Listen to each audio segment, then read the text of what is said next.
ಮಲ್ಲಿ, ನಮ್ಮ ವೆಣ್ಣಿಲ ಬರ್ತಾಳಂತೆ. ಅವಳನ್ನ ನೋಡಿ ಎಷ್ಟೊಂದು ದಿನಗಳಾಯಿತು. ಹೌದು ಕಣೋ, ಅಪ್ಪ ಅಮ್ಮ ಇಲ್ಲದ ಹುಡುಗಿ ಅಂತ ಎಲ್ಲರೂ ಸೇರಿ ಕಷ್ಟಪಟ್ಟು ಅವಳನ್ನ ಓದಿಸಿ ಕೆಲ್ಸಕ್ಕೆ ಅಂತ ಕಲ್ಸಿದ್ರೆ ಅಮಾಯಕ ಹುಡುಗಿ ಅಂತ ಯಾರು ಕೂಡ ಅವಳಿಗೆ ಕೆಲ್ಸನೇ ಕೊಟ್ಟಿಲ್ಲ. ಪಟ್ನಕ್ಕೆ ಕಳ್ಸಿದ್ರಾದ್ರೂ ಅದರ ಅಮಾಯಕತ್ವ ಹೋಗುತ್ತೆ ಅಂತ ನಾವೆಲ್ಲರೂ ಸೇರಿ ಪಟ್ನಕ್ಕೆ ಕಳ್ಸಿದೀವಿ. ಮಲ್ಲಿ, ನಾವು ಪಟ್ನಕ್ಕೆ ಕಳ್ಸಿದೀವಲ್ವಾ, ನಮ್ಮ ವೆಣ್ಣಿಲ ಬುದ್ಧಿವಂತಿಕೆಯಿಂದ ಬರ್ತದೆ. ನೀನು ಕೂಡ ನೋಡ್ತಾ ಇರು. ಏನೋ ಕಣೋ, ಬುದ್ಧಿವಂತಿಕೆಯಿಂದ ಇದ್ರೆ ನಮಗೂ ಕೂಡ ಒಳ್ಳೇದೆ. ಹೀಗೆ ಊರಿನ ಜನರೆಲ್ಲ ಸೇರಿ ವೆಣ್ಣಿಲಾನ ಬರುವಿಕೆಗಾಗಿ ಕಾಯ್ತಾ ಇದ್ರು. ಹೀಗೆ ಸ್ವಲ್ಪ ಸಮಯದಲ್ಲೇ ವೆಣ್ಣಿಲ ಕೈಯಲ್ಲಿ ಒಂದು ಸೂಟ್ ಕೇಸ್ ಹಾಗೂ ಗಿಳಿಯ ಗೊಂಬೆಯನ್ನು ತೆಗೆದುಕೊಂಡು ಬಂದ್ಲು. ವೆಣ್ಣಿಲ ಊರಿಗೆ ಬಂದ ತಕ್ಷಣ ಆ ಊರಿನ ಜನರೆಲ್ಲ ಆರತಿಯನ್ನು ತೆಗೆದು ಬರಮಾಡಿಕೊಂಡ್ರು. ಅದನ್ನು ನೋಡಿ, ಅಯ್ಯೋ ಅತ್ತೆ, ಇದೇ ಗ್ರಾಮದಲ್ಲಿ ನೀವು ಹಳೆ ಪದ್ಧತಿ ಹಾಗೆ ಆರತಿ ತೆಗಿತಾ ಇದ್ದೀರಾ. ಇದೇ ಪಟ್ಟಣದಲ್ಲಿ ಅಂದ್ರೆ ಗ್ರಾಮಕ್ಕೆ ಯಾರಾದ್ರೂ ಬಂದ್ರೆ ಹೂವಿನ ಹಾರವನ್ನು ಹಾಕಿ ಕೈಯಿಗೆ ಹೂವಿನ ಬೊಕ್ಕೆಯನ್ನು ಕೊಟ್ಟು ಬರಮಾಡಿಕೊಳ್ತಾರೆ. ಅಯ್ಯೋ, ಏನಮ್ಮ ಮಾಡೋದು, ನಾವು ಹಳ್ಳಿಯ ಜನಗಳು, ನಮಗೆ ಈ ರೀತಿ ಪದ್ಧತಿಗಳೆಲ್ಲ ಗೊತ್ತಿಲ್ಲ. ಇವಾಗ ನೀನು ಗ್ರಾಮಕ್ಕೆ ಬಂದಾಯ್ತಲ್ಲ, ಇನ್ನು ನಿನ್ನ ಪಟ್ಟಣದಲ್ಲಿ ಏನ್ ಮಾಡ್ತಾರೆ ಅಂತ ನೀನ್ ಕಲ್ಸ್ಕೊಡು. ಅದಿಯತ್ತೆ, ಇನ್ನೊಂದ್ಸಲ ಬರುವಾಗ ಹೇಳ್ಕೊಡ್ತೀನಿ. ಹೌದು, ನಮ್ಮ ಮಾವ ಹೇಗಿದ್ದಾರೆ ಹಾಗೆ ಅಂತ ಕೇಳಿದಾಗ ರಾಮಲಮ್ಮನ ಗಂಡನಾದ ಸೂರಿ ಮುಂದೆ ಬಂದು ನಿಂತ. ಏನಮ್ಮ ಸೊಸೆ, ಹೇಗಮ್ಮ ಇದೀಯಾ? ಬರ್ತಾ ಬರ್ತಾನೆ ಅತ್ತೆಗೆ ಪಟ್ಟಣದ ಸಮಾಚಾರ ಹೇಳ್ಕೊಡ್ತಾ ಇದೀಯಾ? ಅಯ್ಯೋ ಇಲ್ಲ ಮಾವ, ಪಟ್ಟಣದಲ್ಲಿ ಹೇಗಿರ್ಬೇಕು ಅಂತ ಹೇಳಿದೆ. ಲೋ, ಮನೆಗ್ ಬಾಮ್ಮ, ಬೆಳಿಗ್ಗೆ ಏನ್ ತಿಂದೋ, ಎಷ್ಟೊತ್ತಿಗೆ ತಿಂದೋ ಏನೋ, ನೀನು ಹಸಿವನ್ನ ತಡ್ಕೊಳ್ಳೋದಿಲ್ಲ. ಹಾಗೆ ಅಂತ ಎಲ್ಲರೂ ಸೇರಿ ವೆಣ್ಣಿಲನ ಮನೆ ಕರ್ಕೊಂಡೋಗಿ ಅವಳಿಗೆ ತಿನ್ಲಿಕ್ಕೆ ಏನ್ ಬೇಕು ಅಂತ ಎಲ್ಲರೂ ಸೇರ್ಕೊಂಡು ಉಪಚರಿಸ್ತಾ ಇದ್ರು. ಹೊಟ್ಟೆ ತುಂಬಾ ವೆಣ್ಣಿಲ ಊಟ ಮಾಡಿ ಕೈಯಲ್ಲಿ ಗಿಳಿಯ ಗೊಂಬೆಯನ್ನು ಹಿಡ್ಕೊಂಡು ಗ್ರಾಮದಲ್ಲಿ ಸುತ್ತಾಡ್ತಾ ಇರುವಾಗ ಅಲ್ಲಿ ಕೆಲವು ಜನಗಳು ಭತ್ತವನ್ನು ಭೂಮಿಗೆ ಬಿತ್ತನೆ ಮಾಡ್ತಿದ್ರು. ಅಯ್ಯೋ ಮಾವ, ಇನ್ನು ಹಳೆ ಕಾಲದ ಪದ್ಧತಿ ಏನಾ? ನಮ್ಮ ವೆಣ್ಣಿಲ, ಹಳೆ ಕಾಲದ ಪದ್ಧತಿ ಅಂತ ಹೇಳ್ತಾ ಇದ್ದೀಯಾ? ನಮ್ಮ ಬೆಳೆಗೋಸ್ಕರ ಯೂರಿಯಾನ ಹಾಕ್ತಾ ಇದ್ದೀವಿ. ಅಯ್ಯೋ ಮಾವಯ್ಯ, ಹಳೆ ಕಾಲದ ನೈಸರ್ಗಿಕ ಪದ್ಧತಿಯನ್ನೇ ಉಪಯೋಗ ಮಾಡ್ತಾ ಇದ್ದೀರಲ್ವಾ? ಇವಾಗ ಎಷ್ಟೋ ರಾಸಾಯನಿಕ ಗೊಬ್ಬರಗಳು ಬಂದಿದೆ, ಅದನ್ನೆಲ್ಲ ಹಾಕಿ ಬಿತ್ತನೆ ಮಾಡೋದ್ ಬಿಟ್ಬಿಟ್ಟು ಹೀಗೆ ಮಾಡ್ತಾ ಇದ್ದೀರಾ? ಏನ್ ಮಾವಯ್ಯ, ನೋಡಮ್ಮ, ಅಂತ ರಾಸಾಯನಿಕ ಪದಾರ್ಥಗಳನ್ನ ಹಾಕಿದ್ರೆ ಆಮೇಲೆ ಬೆಳೆ ಚೆನ್ನಾಗಿ ಬರೋದಿಲ್ಲ. ಏನೋ ಮಾವಯ್ಯ, ನಿಮ್ಮ ಬೆಳೆ ಬೇಗ ಬರ್ಲಿ ಅಂತ ಹೇಳ್ದೆ, ಇನ್ನು ನಿಮ್ಮಿಷ್ಟ ಬಿಡಿ. ಈ ಕಣಮ್ಮ, ನಮ್ಮ ಬುದ್ಧಿವಂತಿಕೆ ಇಷ್ಟೇ. ಮುಂದಿನ ಸಲ ನೀನು ಹೇಳಿದ ಹಾಗೆ ಏನಾದ್ರೂ ಉಪಯೋಗ ಮಾಡ್ತೀವಿ. ಹೇಗೋ ಬೆಳೆ ಮುಂದೆ ಸಲ ಕೂಡ ಬರ್ಬೇಕಲ್ವಾ? ಹೇಳಿದ ತಕ್ಷಣ ವೆಣ್ಣಿಲ ಅಲ್ಲಿಂದ ಹೊರಟು ಹೋದ್ಲು.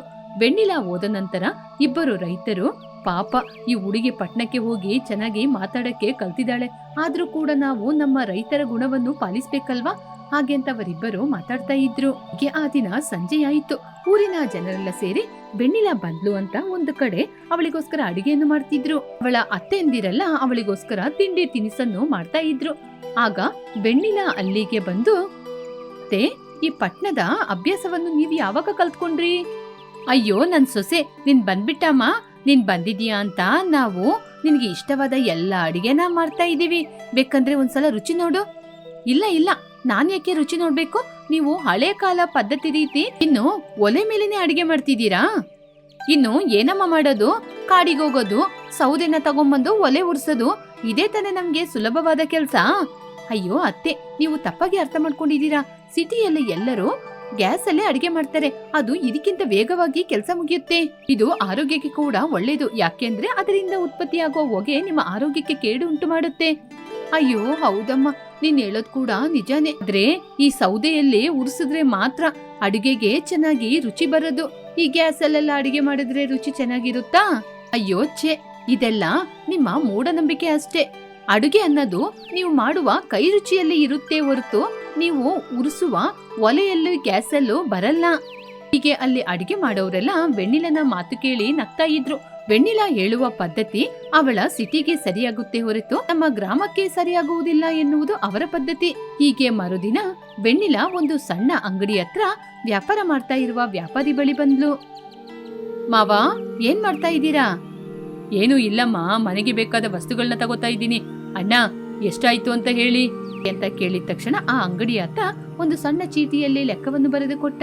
ಆವಾಗ್ಲೇ ವೆಣ್ಣಿಲ ಅವಳ ಕೈಯಲ್ಲಿರುವ ಕ್ಯಾಲ್ಕುಲೇಟರ್ ಅನ್ನು ತೆಗೆದುಕೊಟ್ಲು. ಅಣ್ಣ, ಯಾಕೆ ಸುಮ್ನೆ ಕೈಯಲ್ಲಿ ಲೆಕ್ಕಾಚಾರ ಮಾಡ್ಕೊಂಡು ತುಂಬಾ ಸಮಯನ ವ್ಯರ್ಥ ಮಾಡ್ತೀರಾ? ತಗೊಳ್ಳಿ, ಇದು ಕ್ಯಾಲ್ಕುಲೇಟರ್. ಒಂದೇ ನಿಮಿಷದಲ್ಲಿ ಲೆಕ್ಕಾಚಾರ ಮಾಡಿ ನಿಮ್ ಕೈಗೆ ಕೊಟ್ಟು ಬಿಡುತ್ತೆ. ಅದು ಕೂಡ ಸುಲಭದ ಕೆಲಸ. ಹೌದಾ ವೆಣ್ಣಿಲಾ? ಹೌದು, ಈ ಯಂತ್ರಕ್ಕೆ ಎಷ್ಟಮ್ಮ ಹಣ? ಅಯ್ಯೋ, ಜಾಸ್ತಿ ಏನಿಲ್ಲ, ಒಂದು 50-100 ಅಷ್ಟೇ. ಓ, ಹಣನ ವ್ಯರ್ಥ ಮಾಡೋದ್ ಯಾಕಮ್ಮ? ಕೈಯಲ್ಲೇ ಲೆಕ್ಕಾಚಾರ ಮಾಡ್ಬೋದಲ್ಲ. ಹೌದಾ? ಹಾಗಾದ್ರೆ ಸರಿ. ಸೂರಿಮಾವ, ನಮ್ಮಿಬ್ರಿಗೂ ಲೆಕ್ಕಾಚಾರ ಹೇಳಿ, ನಾನು ಒಂದೇ ನಿಮಿಷದಲ್ಲಿ ಕೊಡ್ತೀನಿ. ಯಾರು ಮೊದಲು ಉತ್ತರ ಹೇಳ್ತಾರೆ ಅಂತ ನೀವೇ ನೋಡಿ. ಸರಿ ಅಮ್ಮ, ಆಯ್ತು. 40, 80 ಎಷ್ಟು ಅಂತ ನೋಡಮ್ಮ. ತಕ್ಷಣ ವ್ಯಾಪಾರಿ 40, 80, 120 ಹಾಗೆ ಅಂತ ಹೇಳ್ದ. ವೆಣ್ಣಿಲಾ ಕ್ಯಾಲ್ಕುಲೇಟರ್ ಲೆಕ್ಕಾಚಾರ ಮಾಡಿ 120 ಮಾವ. ವೆಣ್ಣಿಲಾ, ನಿನಗಿಂತ ನಾನೇ ತಾನೇ ನನ್ನ ಕೈಯಲ್ಲಿ ಲೆಕ್ಕಾಚಾರ ಮಾಡಿ ಮೊದ್ಲು ಹೇಳಿದ್ದು. ಹಾಗೆ ಅಂತ ಹೇಳ್ದ. ವೆಣ್ಣಿಲಾ ಏನು ಮಾತನಾಡದೆ ಅಲ್ಲಿಂದ ಸೂರಿ ಜೊತೆ ಹೋದ್ಲು. ಹೀಗೆ ಕೆಲವು ದಿನಗಳು ಕಳೆಯಿತು. ಒಂದು ದಿನ ವೆಣ್ಣಿಲಾ ಆಲದ ಮರದ ಕೆಳಗೆ ಕೂತ್ಕೊಂಡು ಅವಳ ಕೈಯಲ್ಲಿರುವ ರಾಮಗಿಳಿ ಗೊಂಬೆಯ ಜೊತೆ ಮಾತನಾಡುತ್ತಾ ಇದ್ಲು. ಆಗ್ಲೇ ಆ ಊರಿನಲ್ಲಿ ಎಲ್ಲರಿಗೂ ಅಜ್ಜಿಯಾಗಿರುವ ಗಂಗಮ್ಮ ಅಜ್ಜಿ ಸುಮಾರು 87 ವರ್ಷ ನಿಧಾನವಾಗಿ ಅಡಿ ಮೇಲೆ ಅಡಿ ಇಟ್ಕೊಂಡ್ ಬಂದ್ರು. ನಮ್ಮ ಮೊಮ್ಮಗಳೇ, ಪಟ್ನಕ್ಕೆ ಹೋಗಿ ಬಂದ್ಮೇಲೆ ತುಂಬಾ ಮಾತ್ ಕಲ್ತಿದ್ಯಂತೆ. ಮಾತಾಡ್ತಾ ಇರ್ತೀಯ ಅಂತ ನೋಡಿದ್ರೆ ಹೀಗೆ ಮರದ ಕೆಳಗೆ ಬಂದ್ ಕೂತ್ಕೊಂಡಿದ್ದೀಯಲ್ಲ, ಹೌದು, ನಿಂಗೇನಾಯ್ತು? ಏನೂ ಇಲ್ಲ ಅಜ್ಜಿ, ಎಲ್ರಿಗೂ ಒಳ್ಳೆ ವಿಚಾರ ಹೇಳಿದ್ರೆ ಯಾರು ಕೇಳಲ್ಲ. ಎಲ್ಲರೂ ಅಜ್ಞಾನದಿಂದ ಕೂತಿದ್ದಾರೆ, ಅದಕ್ಕೆ ನಂಗೆ ಇಷ್ಟ ಆಗಿಲ್ಲ. ಓ, ಹಾಗೆ ಹೇಳ್ತೀಯಾ? ಹಾಗೆ ಅಂತ ಹೇಳಿ ಗಂಗಮ್ಮ ಅಜ್ಜಿ ಪಕ್ಕದಲ್ಲೇ ಕೂತು, ನೀನು ಹೇಳುವ ಹಾಗೆ ನಿನ್ನ ಪಟ್ನದ ಪದ್ಧತಿಗಳು ಒಳ್ಳೆ ಪದ್ಧತಿನೇ, ಆದ್ರೆ ನನ್ ಮಾತ್ನ ಒಂದ್ಸಲ ಕೇಳ್ಕೊಮ್ಮ. ಸರಿ ಅಜ್ಜಿ, ಅದೇನಂತ ಹೇಳಿ. ನೀವು ಹೇಳುವುದೆಲ್ಲ ಹಳೆ ಕಾಲದ ಪದ್ಧತಿನೇ. ಪಟ್ನದಲ್ಲಿ ವೇಗವಾಗಿ ಅಡಿಗೆ ಮಾಡ್ಬೇಕು. ಹಣವನ್ನು ಲೆಕ್ಕಾಚಾರ ಮಾಡ್ಲಿಕ್ಕೆ ಸಮಯ ಸಿಗಲ್ಲ. ಯಾಕೆ ಅಂದ್ರೆ ಮನುಷ್ಯನ ನಡುವೆ ಅಂತರ ದೂರ. ಪ್ರತಿಯೊಂದು ಕೆಲಸ ವೇಗದಲ್ಲಾಗ್ಬೇಕು. ಇಲ್ಲಿ ಅಡಿಗೆ ಮಾಡ್ಲಿಕ್ಕೆ ಗ್ಯಾಸ್, ಲೆಕ್ಕಾಚಾರ ಮಾಡ್ಲಿಕ್ಕೆ ಕೂಡ ಯಂತ್ರಗಳ ಉಪಯೋಗ ಆಗ್ತಿದೆ. ಹೌದಜ್ಜಿ, ಆದ್ರೆ ಈ ಗ್ರಾಮದಲ್ಲಿ ಮನುಷ್ಯರೇ ನಮಗೆ ಆಧುನಿಕತೆ. ಒಲೆ ಮೇಲೆ ಅಡಿಗೆ ಮಾಡಿದ್ರು ಎಲ್ಲಾರು ಜೊತೆ ಸೇರ್ಕೊಂಡು ಊಟ ಮಾಡ್ತಾರೆ. ಹೊಗೆಯಿಂದ ಆಗುವ ಆರೋಗ್ಯ ತೊಂದರೆಗಿಂತ ಜೊತೆಗೆ ಊಟ ಮಾಡುವ ಸಂತೋಷ ದೊಡ್ಡದು. ಇಲ್ಲಿ ನಾಟಿ ಮಾಡ್ಲಿಕ್ಕೆ ಯಂತ್ರಗಳು ಇಲ್ಲದಿದ್ರು ಊರಿನ ಜನರೆಲ್ಲ ಸೇರ್ಕೊಂಡು ಮಾತಾಡ್ಕೊಂಡು ನಾಟಿ ಮಾಡ್ತಾರೆ. ಆ ಕೆಸರಲ್ಲೂ ಕೂಡ ಒಬ್ಬರಿಗೊಬ್ಬರು ಸಹಾಯ ಮಾಡುವ ಸಂಬಂಧಗಳು ಅವರಿಗೆ ಸಿಗ್ತಾರೆ. ಸೂರಿ ಕೈಯಲ್ಲೇ ಲೆಕ್ಕಾಚಾರ ಮಾಡಿದ್ರು ಕೂಡ ಅವನಿಗೆ ತುಂಬಾ ಲಾಭ ಬರುತ್ತೆ. ನನ್ ಮಗನ್ನ ಚೆನ್ನಾಗಿ ಓದಿಸ್ತೀನಿ ಅಂತ ಹೆಮ್ಮೆಯಿಂದ ಹೇಳ್ತಾನೆ. ಹೌದು, ನಾನೇನು ಇಲ್ಲ ಅಂತ ಹೇಳಿಲ್ವಲ್ಲ. ಇನ್ನು ಅದ್ರ ಬಗ್ಗೆ ಏನು ಹೇಳಲಿಲ್ಲ. ಆದ್ರೆ ಆ ಸಿಟಿ ನಿನ್ಗೆ ಮಾತಾಡ್ಲಿಕ್ಕೆ ಮಾತನ್ನು ಕಲ್ಸಿದೆ, ಲೆಕ್ಕಾಚಾರ ಮಾಡ್ಲಿಕ್ಕೆ ಲೆಕ್ಕವನ್ನು ಕಲ್ಸಿದೆ. ಆದ್ರೆ ನಮಗೆ ರಾಮ ಬದುಕ್ಲಿಕ್ಕೆ ಹೇಳ್ಕೊಟ್ಟಿದೆ. ನೀನು ಕಲ್ತ್ಕೊಂಡಿದ್ದು ಒಳ್ಳೇದೇ. ಆದ್ರೆ ಆ ಮಾತಿನಿಂದ ಎಲ್ಲರನ್ನು ಕೇವಲ ಮಾಡಿ ಮಾತಾಡ್ಬೇಡ. ಮನುಷ್ಯರಿಗಿಂತ ಆ ಪಟ್ಟಣದ ಪದ್ಧತಿ ಏನು ಅಷ್ಟು ದೊಡ್ಡದಲ್ಲಮ್ಮ. ಈ ಗ್ರಾಮದಲ್ಲಿ ಕಲ್ತ್ಕೊಂಡ ಪದ್ಧತಿನ ಇಲ್ಲಿರುವ ಜನರಿಗೆ ಅರ್ಥವಾಗುವ ರೀತಿ ಪ್ರೀತಿಯಿಂದ ನಮ್ಮೆಲ್ರಿಗೂ ಹೇಳ್ಕೊಡಮ್ಮ. ಅದನ್ನ ಬಿಟ್ಟು ಈ ರೀತಿ ಮಾಡ್ಬೇಡ. ಈ ಮಾತ್ ಕೇಳಿ ವೆಣ್ಣಿಲಾ ಆಲೋಚನೆಯನ್ನು ಮಾಡಲಾರಂಭಿಸಿದ್ಲು. ಕೈಯಲ್ಲಿರುವ ಗಿಳಿಯ ಗೊಂಬೆಯನ್ನು ನೋಡಿದ್ಲು. ಅಂದಿನಿಂದ ಅವಳು ಮಾತನ್ನು ಕಲಿತುಕೊಂಡ ಗಿಳಿಯ ಹಾಗೆ ಅಲ್ಲದೆ ಮನುಷ್ಯರನ್ನು ಅರ್ಥ ಮಾಡಿಕೊಂಡ ಮನುಷ್ಯಾಗೆ ಮಾತಾಡ್ತಾ ಇದ್ಲು. ದನಪುರಂ ಹೆಸರಿಗೆ ತಕ್ಕಂತೆ ಆ ಊರು ಸಂಪತ್ತಿನಿಂದ ತುಂಬಿತ್ತು. ಆ ಊರು ಹಚ್ಚ ಹಸಿರಿನಿಂದ ತುಂಬಿತ್ತು. ಆ ಊರು ನೋವು ಸಂತೋಷದೊಂದಿಗೆ ಇರುವ ಜನರೊಂದಿಗೆ ತುಂಬಿ ತುಳುಕಾಡ್ತಾ ಇತ್ತು. ಆ ಊರಿನ ಜನರು ಸಾಧಾರಣವಾಗಿ ಎಲ್ಲರನ್ನೂ ನಂಬ್ತಾ ಇದ್ರು. ಇದೇ ಅವರಿಗೆ ಅವಾಗವಾಗ ಬರುವಂತಹ ಕಷ್ಟವಾಗಿತ್ತು. ಅಂತಹ ಸಂಪತ್ತಿರುವ ಊರಿನಲ್ಲಿ ಒಬ್ಬ ಪ್ರಸಿದ್ಧವಾದ ಮೋಸಗಾರ ಸುತ್ತಾಡ್ತಿದ್ದ. ಅವನ ಹೆಸರು ಕುಂಭಕರ್ಣ. ಒಂದು ದಿನ ಆ ಕುಂಭಕರ್ಣ ದನಪುರಂ ಬೀದಿಗೆ ಕಾಲಿಟ್ಟ. ಅವನ ಕಣ್ಣು ಆ ಊರಲ್ಲೇ ಇರುವ ದೊಡ್ಡ ಮನೆಯ ಮೇಲೆ ಬಿತ್ತು. ಆ ಮನೆ ಊರಿನ ದೊಡ್ಡ ಮನುಷ್ಯನಾದ ರಾಮರಾವ್ ಮನೆ. ಈ ಊರಿನ ಹೆಸರೇ ದನಪುರ. ನಾನು ಮೊದ್ಲು ಕೈ ಇಡ್ಬೇಕಾಗಿದ್ದು ಈ ದೊಡ್ಡ ಮನೆಯಲ್ಲೇ. ಹಾಗೆ ಅಂತ ಅವನು ನೇರವಾಗಿ ರಾಮರಾವ್ ಮನೆಗೆ ಹೋದ. ಯಾರಾದ್ರೂ ಇದ್ದೀರಾ? ನಾನು ಆಕಾಶದಿಂದ ನೇರವಾಗಿ ಬಂದಿದ್ದೀನಿ ಅಂತ ತಿಳ್ಕೊಳ್ಳಿ. ನಾನು ಅದ್ಭುತವಾದ ವಸ್ತ್ರಗಳನ್ನು ಮಾರ್ಲಿಕ್ಕೆ ಬಂದೆ. ರಾಮರಾವು ಇದ್ದಕ್ಕಿದ್ದಂಗೆ ಹೊರಗಡೆ ಬಂದ್ರು. ಯಾರ್ ನೀನು? ಆಕಾಶದಿಂದ ಬಂದಿದೀಯಾ? ಏನ ಪೆಟ್ಟಿಗೆ? ಹೌದು, ನಾನು ಒಬ್ಬ ದೊಡ್ಡ ನೇಕಾರ. ಲೋಕದಲ್ಲೇ ಎಲ್ಲೂ ಇಲ್ಲದಂತ ವಸ್ತ್ರನ ನಾನೈತೀನಿ. ಇಲ್ಲಿ ನೋಡಿ ಮಹಾರಾಜನವರ, ಈ ಪೆಟ್ಟಿಗೆಯಲ್ಲಿರೋದು ಕೇವಲ ಅದ್ಭುತ. ಹಾಗೆ ಅಂತ ಆ ಪೆಟ್ಟಿಗೆಯನ್ನು ನಿಧಾನವಾಗಿ ನೆಲದ ಮೇಲೆ ಇಟ್ಟು ಆ ಏನೂ ಇಲ್ಲದ ಪೆಟ್ಟಿಗೆಯನ್ನು ತೆರೆದು ತೋರಿಸಿದ. ಮಹಾರಾಜರು ಕೂಡ ಅದನ್ನು ನೋಡಿ, ಇದು ಸಾಧಾರಣವಾದ ಪೆಟ್ಟಿಗೆ ಅಲ್ಲ, ಇದು ಅದ್ಭುತವಾದ ಪೆಟ್ಟಿಗೆ. ಇದರಲ್ಲಿರುವ ಬಟ್ಟೆ ತುಂಬಾ ನ್ಯಾಯಯುತವಾದ ಒಳ್ಳೆ ಮನುಷ್ಯ, ಒಳ್ಳೆ ವ್ಯಕ್ತಿತ್ವ ಹೊಂದಿದವರಿಗೆ ಮಾತ್ರ ಇದರಲ್ಲಿರುವ ಬಟ್ಟೆ ಕಾಣೋದು. ಕೆಲಸಕ್ಕೆ ಬಾರದಿರುವವರು, ಕೆಟ್ಟವರು, ನೀಚರ ಕಣ್ಣಿಗೆ ಮಾತ್ರ ಈ ಪೆಟ್ಟಿಗೆ ಖಾಲಿಯಾಗಿ ಕಾಣುತ್ತೆ. ಇದು ನಾನು ದೇವತೆಗಳಿಂದ ವರವಾಗಿ ಪಡೆದಂತಹ ಪೆಟ್ಟಿಗೆ. ಈ ಮಾತನ್ನು ಕೇಳಿದ ತಕ್ಷಣ ರಾಮರಾವ್ಗೆ ಎದೆ ಬಡಿದಂತಾಯಿತು. ಯಾಕೆ ಅಂದ್ರೆ ರಾಮರಾಜಿಗೆ ಅದರಲ್ಲಿ ಏನೂ ಕಾಣ್ತಾ ಇರಲಿಲ್ಲ. ಅಯ್ಯೋ, ನನ್ನ ಕಣ್ಣಿಗೆ ಏನೂ ಕಾಣ್ತಾ ಇಲ್ಲ, ಆಗ ನಾನು ಪ್ರಾಮಾಣಿಕವಾದವನಲ್ವಾ? ನಾನು ಈ ಊರಿಗೆ ಹಿರಿಯವ, ಈ ಊರಿಗೆ ಯಜಮಾನನಾಗಿರುವವನು. ನನ್ನ ಕಣ್ಣಿಗೆ ಏನೂ ಕಾಣದಿಲ್ಲ ಅಂದ್ರೆ ನನ್ನ ಮರ್ಯಾದೆ ಏನಾಗೋದು?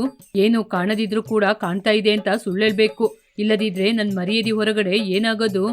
ಹಬ್ಬ, ಏನ್ರಿ ಈ ವಸ್ತ್ರ ಹೀಗೆ ಪಳಪಳ ಅಂತ ಹೊಳಿತಾ ಇದೆ, ಎಷ್ಟೊಂದು ಚೆನ್ನಾಗಿದೆ. ಓಹೋ, ನಿಮ್ಮ ಕಣ್ಣಿಗೆ ಕಾಣ್ತಾ ಇದೀಯಾ? ನೀವು ಈ ಊರಿನ ಮುಖ್ಯಸ್ಥ ಅಂತ ಹೇಳಲಿಕ್ಕೆ ಅರ್ಹರಾಗಿದ್ದೀರಾ. ಹಾಗಾದ್ರೆ ನಿಮ್ಮ ಮನಸ್ಸು ಸ್ವಚ್ಛವಾಗಿದೆ. ಇಷ್ಟಕ್ಕೂ ಈ ಬಟ್ಟೆ ಹೆಸರೇನು? ಈ ಬಟ್ಟೆನ ಹೇಗೆ ತಗೊಳ್ಳೋದು? ಇದರ ಹೆಸರು ಸತ್ಯ ಶಾಲು. ಇದು ತುಂಬಾ ಅದ್ಭುತವಾದದ್ದು. ಶಾಲು ನಿಮ್ಮ ಕಣ್ಣಿಗೆ ಕಾಣುತ್ತಿರುವುದರಿಂದ ಅದನ್ನು ನೀವು ಹಾಕಿಕೊಂಡ್ರೆ ತುಂಬಾ ಪ್ರಾಮಾಣಿಕರಾಗಿ ಇರ್ತೀರಾ. ಈ ಸತ್ಯ ಶಾಲು ಕೇವಲ 50 ನಾಣ್ಯಗಳು ಮಾತ್ರ. ರಾಮರಾವು ಆಶ್ಚರ್ಯಪಟ್ಟು ತನ್ನ ಮರ್ಯಾದೆಯನ್ನು ಉಳಿಸಿಕೊಳ್ಳುವುದಕ್ಕಾಗಿ 20 ನಾಣ್ಯಗಳು ತಾನೆ, ಅದೇನೋ ನನಗೆ ದೊಡ್ಡ ಮೊತ್ತವಲ್ಲ. ಸರಿ ತಗೊಳ್ಳಿ, ಈ ನಾಣ್ಯವನ್ನು ತೆಗೆದುಕೊಂಡು ಆ ಶಾಲನ್ನು ಕೊಡಿ. ಹಾಗೆ ಅಂತ ಕಣ್ಣಿಗೆ ಕಾಣದ ಆ ಶಾಲನ್ನು ತೆಗೆದುಕೊಂಡ್ರು. ಕುಂಭಕರ್ಣ ಕೂಡ ಕೊಟ್ಬಿಟ್ಟು ಅಲ್ಲಿಂದ ಹೊರಟು ಹೋದ. ಹೀಗೆ ಕುಂಭಕರ್ಣನ ಮೋಸ ಆ ಊರಿನ ಹಿರಿಯ ದೊಡ್ಡ ಮನುಷ್ಯನಿಗೆ ಮಾತ್ರವಲ್ಲದೆ ಆ ಊರಲ್ಲಿ ಯಾರೆಲ್ಲ ಹಣವನ್ನು ಹೊಂದಿರ್ತಾರೋ ಅವರ ಕೈಯಲ್ಲೆಲ್ಲ ಅವನ ಮಹಿಮೆಯನ್ನು ತೋರಿಸಿದ. ಹೀಗೆ ಆ ಸತ್ಯಶಾಲು ಯಾರ ಕಣ್ಣಿಗೂ ಕಾಣದಿದ್ರು ತಮ್ಮ ಮರ್ಯಾದೆಯನ್ನು ಉಳಿಸಿಕೊಳ್ಳಬೇಕು ಅಂತ ಅವನ ಕೈಯಲ್ಲಿ ಹಣವನ್ನು ಕೊಟ್ಟು ಆ ಶಾಲನ್ನು ತೆಗೆದುಕೊಂಡ ಹಾಗೆ ನಟನೆ ಮಾಡಿದ್ರು. ಹೀಗೆ ದನಪುರ ಮೋಸಗಾರನ ಬಲೆಗೆ ಬಿತ್ತು. ಇದನ್ನೆಲ್ಲ ಪ್ರಾಮಾಣಿಕವಾಗಿ ವ್ಯವಸಾಯವನ್ನು ಮಾಡ್ತಾ ಇರುವ ಧರ್ಮಪಾಲ ಇದನ್ನೆಲ್ಲ ಪರಿಶೀಲನೆ ಮಾಡ್ತಾ ಇದ್ದ. ಇವನು ನೋಡಲು ಸಾಧಾರಣವಾಗಿದ್ರೂ ಕೂಡ ಇವನು ತುಂಬಾ ಬುದ್ಧಿವಂತ. ಇವನ ಕಣ್ಣಿಗೆ ಏನೇ ಬಿದ್ದರೂ ಅದನ್ನು ಸೂಕ್ಷ್ಮವಾಗಿ ಪರಿಶೀಲನೆ ಮಾಡ್ತಾ ಇದ್ದ. ದಿನ ಊರಿನ ಜನರು ಕುಂಭಕರ್ಣನ ಅದ್ಭುತವಾದ ಶಾಲಿನ ಬಗ್ಗೆ ಮಾತಾಡ್ತಾ ಇದ್ರು. ಹೀಗೆ ಊರಿನಲ್ಲಿ ತುಂಬಾ ಜನರು ತಾನು ಈ ಶಾಲನ್ನು ತೆಗೆದುಕೊಂಡಿದ್ದೀನಿ, ಹಾಕೊಂಡಿದ್ದೀನಿ ಅಂತ ಹೊಗಳ್ತಾ ಇದ್ರು. ಯಾ ದೊಡ್ಡ ಮನುಷ್ಯರೇ, ನೀವು ಹಾಕೊಂಡಿರುವ ನೀಲಿ ಬಣ್ಣದ ಆ ಶಾಲು ನೋಡ್ಲಿಕ್ಕೆ ಎಷ್ಟೊಂದು ಸುಂದರವಾಗಿದೆ. ಹೌದಾ, ನೀವು ಕೂಡ ಪ್ರಾಮಾಣಿಕವಾದ ಮನುಷ್ಯನಾದ ಕಾರಣ ಈ ಶಾಲು ನಿಮ್ಮ ಕಣ್ಣಿಗೆ ಕಾಣಿಸ್ತಾ ಇದೆ. ಹಾಗೆ ಅಂತ ಏನು ಕಣ್ಣಿಗೆ ಕಾಣದಿದ್ರು ಒಬ್ಬರನ್ನೊಬ್ಬರು ಹೊಗಳ್ಕೊಳ್ತಾ ಇದ್ರು. ನಿಜವಾಗ್ಲೂ ನನ್ನ ಕಣ್ಣಿಗೆ ಏನೂ ಕಾಣ್ತಾ ಇಲ್ಲ, ನನ್ನ ಗೌರವವನ್ನು ಉಳಿಸಿಕೊಳ್ಳುವುದಕ್ಕೋಸ್ಕರ ಕಾಣ್ತಾ ಇದೆ ಅಂತ ಸುಳ್ಳು ಹೇಳ್ತಾ ಇದ್ದೀನಿ. ಇವರೆಲ್ಲರೂ ಮಾತಾಡ್ತಾ ಇದ್ದಾಗ ಧರ್ಮಪಾಲ ದೂರದಲ್ಲೇ ಇವರನ್ನು ಗಮನಿಸುತ್ತಾ ನಿಂತಲ್ಲೇ ನಗ್ತಾ ಇದ್ದ. ಈ ಊರಿನ ಜನರನ್ನು ನೋಡಿ ಅವರವರ ಗೌರವವನ್ನು ಉಳಿಸಿಕೊಳ್ಳಲು ಈ ಊರಿನ ಜನರು ಎಷ್ಟೊಂದು ಹಣವನ್ನು ಬೇಕಾದ್ರೂ ಕೊಟ್ಟು ಮರ್ಯಾದೆಯನ್ನು ಉಳಿಸ್ಕೊಳ್ತಾರೆ ಅಂತ ಆಲೋಚನೆ ಮಾಡಿದ. ಈ ಮೋಸಗಾರ ತುಂಬಾನೇ ಬುದ್ಧಿವಂತ. ಅಮಾಯಕತ್ವವನ್ನು ಇಡುವಳಿಯಾಗಿ ಇಡ್ಲಿಲ್ಲ, ತನ್ನ ಮರ್ಯಾದೆ ಭಯವನ್ನು ಇಡುವಳಿಯಾಗಿ ಇಟ್ಟಿದ್ದಾನೆ. ಕರ್ಣನ ಬಳಿ ಸಿಗುವುದು ಹಣವಲ್ಲ, ಅವಳನ್ನೇ ಆದಾಯವಾಗಿ ಇಟ್ಟುಕೊಂಡಿರುವ ಬಂಗಾರದ ಗಣಿ. ಅನ್ನು ಇಲ್ಲಿಂದ ಓಡಿಸಲೇಬೇಕು. ಆದರೆ ಅದನ್ನು ಭಯದಿಂದ ಅಲ್ಲ, ಅವನ ದಾರಿಯಲ್ಲೇ ಹೋಗಿ ಅವನಿಗೆ ಪಾಠವನ್ನು ಹೇಳ್ಕೊಡ್ಬೇಕು. ಹಾಗೆ ಅಂತ ಮನೆಗೆ ಹೋಗಿ ಆಲೋಚನೆ ಮಾಡಿದ. ಹೌದು, ಕುಂಭಕರ್ಣನ ಮೋಸವನ್ನು ಹೇಗೆ ಹೊರಗೆ ತರುವುದು? ನನಗೆ ಯಾವ ಉಪಾಯ ಕೂಡ ದೋಚ್ತಾ ಇಲ್ಲ. ಹಾಗೆ ಅಂತ ಏನಾದ್ರೂ ಒಂದು ಆಲೋಚನೆ ಮಾಡ್ಲೇಬೇಕು ಅಂತ ತನ್ನೊಳಗೆ ತಾನೇ ಆಲೋಚನೆ ಮಾಡ್ತಿದ್ದ. ನನಗೆ ಇದು ಸಾಕು, ಈ ಆಲೋಚನೆಯಂತೆನೆ ಅವನ ಬಳಿಗೆ ಹೋಗಿ ಅವನನ್ನು ಈ ಊರಿಂದ ನಾನು ಹೊರಗಡೆ ಹಾಕ್ತೀನಿ. ಹಾಗೆ ಅಂತ ಕೈಯಲ್ಲಿ ಒಂದು ಬ್ಯಾಗ್ ಅನ್ನು ತೆಗೆದುಕೊಂಡು ಕುಂಭಕರ್ಣನ ಬಳಿ ಹೋಗಿ, ನೀವು ತುಂಬಾ ದೊಡ್ಡವರು ಅಂತ ಗೊತ್ತಾಯ್ತು. ಆ ದೇವತೆಗಳ ಬಳಿಯೇ ಉತ್ತಮವಾದ ಶಕ್ತಿಯನ್ನು ಪಡೆದಿದ್ದೀರಾ ಅಂತ ಗೊತ್ತಾಯ್ತು. ನಿಮ್ಮ ಜೊತೆ ಸತ್ಯಶಾಲು ಎಷ್ಟಿದೆ? ನಿನಗೆ ಎಷ್ಟು ಬೇಕು ಅಂತ ಹೇಳಪ್ಪ. ಒಂದು 10 ಸತ್ಯ ಶಾಲ್ ಬೇಕು. ಇದೆಲ್ಲ ಕೂಡ ಪಕ್ಕದೂರಿನವರಿಗೆ. ಅವರು ಆಲದ ಮರದ ಹತ್ರ ಕಾಯ್ತಾ ಇದ್ದಾರೆ. ಹೌದಾ, ಸರಿ ಬಾ ಹೊರಡೋಣ. ಹಾಗೆ ಅಂತ ಧರ್ಮಪಾಲನ ಹಿಂದೇನೆ ಹೊರಟು ಹೋದ. ಅಲ್ಲಿ ಪಕ್ಕದೂರಿನವರು ಯಾರೂ ಇರಲಿಲ್ಲ. ಅವರ ಊರಿನವರೇ ತುಂಬಾ ಜನರು ಇದ್ರು. ತಗೊಳ್ಳಿ ಸ್ವಾಮಿ, ನನ್ನ ಕೈಯಲ್ಲಿರುವ ಈ ನಾಣ್ಯವನ್ನು ತೆಗೆದುಕೊಂಡು ನನಗೆ 10 ಶಾಲುಗಳನ್ನು ಕೊಡಿ. ಹಾಗೆ ಅಂತ ಅವನ ಕೈಯಲ್ಲಿರುವ ಚಿನ್ನದ ನಾಣ್ಯಗಳನ್ನು ಕೊಟ್ಟು 10 ಶಾಲನ್ನು ಕೇಳಿದ. ಕುಂಭಕರ್ಣ ಆ ಪೆಟ್ಟಿಗೆಯನ್ನು ತೆರೆದು ತೋರಿಸಿದ. ಇಲ್ಲಿ ನೋಡಿದ್ರಾ, ಇದು ಸ್ವಲ್ಪ ಅರ್ಧೋಗಿದೆ, ಇದನ್ನ ಸ್ವಲ್ಪ ಹೊಲ್ದು ಕೊಡ್ತೀರಾ? ಹಾಗೆ ಅಂತ ಕೇಳಿದಾಗ ಕುಂಭಕರ್ಣ ಕೈಯಲ್ಲಿರುವ ಸೂಜಿಯಿಂದ ಆ ಬಟ್ಟೆಯನ್ನು ಹೊಲಿದು ಕೊಡುವ ಹಾಗೆ ನಾಟಕವನ್ನು ಮಾಡಿದ. ಸ್ವಾಮಿ, ಅಲ್ಲಿ ಅಲ್ಲ, ಇದು ಈ ಕಡೆ. ಹಾಗೆ ಅಂತ ಹೇಳಿದಾಗ ಕುಂಭಕರ್ಣನಿಗೆ ಕಪಾಲ ಏನೋ ಮಾಡ್ತಾನೆ ಎನ್ನುವುದು ಅರ್ಥವಾಯಿತು. ಹೀಗೆ ಕುಂಭಕರ್ಣ ಆಲೋಚನೆ ಮಾಡ್ತಾ ಇದ್ದಾಗ ಕಪಾಲ ಆವಾಗ್ಲೇ ಅವನ ಕೈಯಲ್ಲಿರುವ ಬ್ಯಾಗಿನಿಂದ ಒಂದು ವಿಷಪೂರಿತವಾದ ಹಾವನ್ನು ಕೆಳಗೆ ಬಿಟ್ಟು, ಸ್ವಾಮಿ, ನಿಮ್ಮ ಕೈಯಲ್ಲಿರುವ ಸತ್ಯ ಶಾಲನ್ನು ತೋರಿಸಿ ಈ ಹಾವನ್ನು ಇಲ್ಲಿಂದ ಓಡಿಸಿ. ಈ ಹಾವು ತುಂಬಾ ವಿಷಪೂರಿತವಾದದ್ದು. ಬೇಗ ಸ್ವಾಮಿ, ಅದು ತುಂಬಾ ವಿಷಪೂರಿತವಾದ ಹಾವು ನನ್ನ ಬ್ಯಾಗಿನಿಂದ ಕೆಳಗೆ ಬಿದ್ಬಿಟ್ಟಿದೆ. ಎಚ್ಚರಿಕೆಯನ್ನು ನೀಡ್ತಾ ಇದ್ದ. ಅಯ್ಯಯ್ಯೋ, ಇವಾಗ ನಾನು ಏನ್ ಮಾಡೋದು? ಹುಡುಗ ಹಾವಿಗೆ ಸತ್ಯಶಾಲನ್ನು ತೋರಿಸಿ ಇಲ್ಲಿಂದ ಓಡಿಸು ಅಂತ ಹೇಳ್ತಿದ್ದಾನೆ. ಕರ್ಣನಿಗೆ ಏನ್ ಮಾಡ್ಬೇಕು ಅಂತ ಗೊತ್ತಾಗ್ಲಿಲ್ಲ. ಅವನು ಗೊಂದಲದಲ್ಲಿದ್ದ. ಶಾಲು ಇಲ್ಲ ಅಂತ ಕೇಳ್ಕೊಂಡ್ರೆ ಅವನ ಮೋಸ ಎಲ್ಲರಿಗೂ ಗೊತ್ತಾಗುತ್ತೆ. ಆಗ ಧರ್ಮಪಾಲರು ನೆಲದ ಮೇಲಿರುವ ವಿಷಪೂರಿತವಾದ ಹಾವನ್ನು ತೋರಿಸಿ ಅಷ್ಟು ಜೋರಾಗಿ ಕಿರ್ಚಿಕೊಂಡ. ಸ್ವಾಮಿ, ಬೇಗ ಸ್ವಾಮಿ, ಆ ಶಾಲನ್ನು ಮುಟ್ಟಿ ಈ ಹಾವಿಗೆ ತೋರಿಸಿ. ಅವಾಗ ಈ ಹಾವು ಇದರ ವಿಷವನ್ನು ಮರೆತು ಹೋಗುತ್ತೆ. ಹೇಳಿದ್ರಲ್ವಾ, ಈ ಬಟ್ಟೆ ಆ ದೇವತೆಗಳು ಕೊಟ್ಟಿದ್ದು ಅಂತ, ಇದಕ್ಕೆ ತುಂಬಾ ಅಮೂಲ್ಯವಾದ ಶಕ್ತಿ ಇದೆ ಅಂತ. ಆ ಊರಿನ ಜನ ಆ ಹಾವನ್ನು ನೋಡಿ ತುಂಬಾನೇ ಭಯಪಡ್ತಾ ಇದ್ರು. ರಾಮರಾವು ತಕ್ಷಣ ಮೋಸಗಾರನ ಬಳಿ ಬಂದು, ಸ್ವಾಮಿ, ನೀವು ಬೇಗ ಆ ವಸ್ತ್ರವನ್ನು ತೋರಿಸಿ ಯಾವನ್ನು ಓಡಿಸಿ, ಇಲ್ಲದಿದ್ರೆ ನನ್ ಮರ್ಯಾದೆ ನನ್ನ ಕೈ ಬಿಟ್ಟು ಹೋಗುತ್ತೆ. ದಯವಿಟ್ಟು ಮಾಡಿ ಸ್ವಾಮಿ. ಅದು ಈ ಶಾಲು ತುಂಬಾ ಅದ್ಭುತವಾದದ್ದಲ್ವಾ? ಇದನ್ನು ಮುಟ್ಟುವುದು ಅಪಚಾರವಾಗಬಹುದು. ಅದು ಅಲ್ಲದೆ ಇದು ತುಂಬಾ ಅದ್ಭುತವಾದ ಬಟ್ಟೆ. ವಿಷಕ್ಕೋಸ್ಕರ ಇದನ್ನು ಉಪಯೋಗ ಮಾಡುವುದು ಇದಕ್ಕೆ ವ್ಯರ್ಥ ಅಲ್ವಾ? ಏನು ವ್ಯರ್ಥನ? ಇವತ್ತು ಬಂಗಾರ ನಾಣ್ಯಗಳಿಗೆ ಸಮವಾದ ವಸ್ತ್ರ ಒಂದು ಹಾವಿನಿಂದ ಮನುಷ್ಯನನ್ನು ರಕ್ಷಿಸಲು ಸಾಧ್ಯವಿಲ್ವಾ? ಹಾಗಾದ್ರೆ ಈ ಶಾಲನ್ನು ನಾವ್ಯಾಕೆ ನಮ್ಮ ಮೇಲೆ ಹಾಕೋಬೇಕು? ಮೋಸಗಾರರಿಗೆ ಮಾತ್ರ ಕಾಣದಿರುವ ಬಟ್ಟೆ ಈ ಹಾವಿಗೆ ನೋಡಿ ಎದುರುತ್ತಾ?